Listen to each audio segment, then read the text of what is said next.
Natalie Holzer kerap curhat kepada Astrid Kuya terkait rumah tangganya. Istri Uya Kuya beri tanggapan begini terkait konflik dengan Putri Delina. Polemik di dalam tubuh keluarga Sule dan Natalie Holzer tampaknya kian memanas. Seperti diketahui, Natalie Holzer kini santer diisukan sedang tak akur dengan anak sambungnya, Putri Delina. Hal itu bermula saat Putri Delina menyindir Natalie Holzer di video podcast Maya Estianty.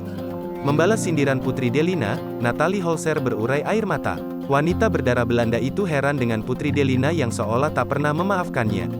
Padahal diakui Natalie Holzer, ia sudah berkali-kali minta maaf terkait aksinya yang minggat dari rumah 1 tahun lalu.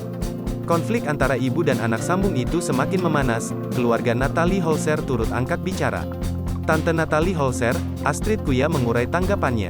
Istri dari artis Uya Kuya itu memaklumi jika Natalie Holzer masih belum bisa stabil dalam pernikahan.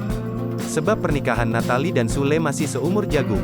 Namanya pernikahan ada ujian. Waktu ada masalah pertama waktu itu, dia, Natalie Holzer, telepon, "Gue bilang pernikahan itu enggak mudah," ungkap Astrid Kuya dilansir tribunnewsbogor.com dari YouTube Was-Was, Jumat, tanggal 24 Juni tahun 2022.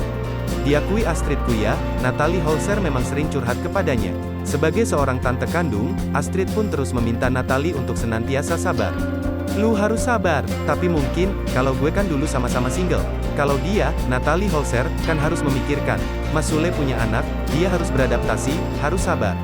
Karena tidak satu orang yang harus dihadapi," pungkas Astrid Kuya. Terkait sosok Natalie Holzer, tante dan omnya mengurai pujian. Diakui Astrid dan Uya Kuya, Natalie Holzer melakukan banyak perubahan dari segi sikap. Hal itu tak lepas dari peran Sule yang dinilai Uya Kuya berhasil mengubah Natalie Holzer.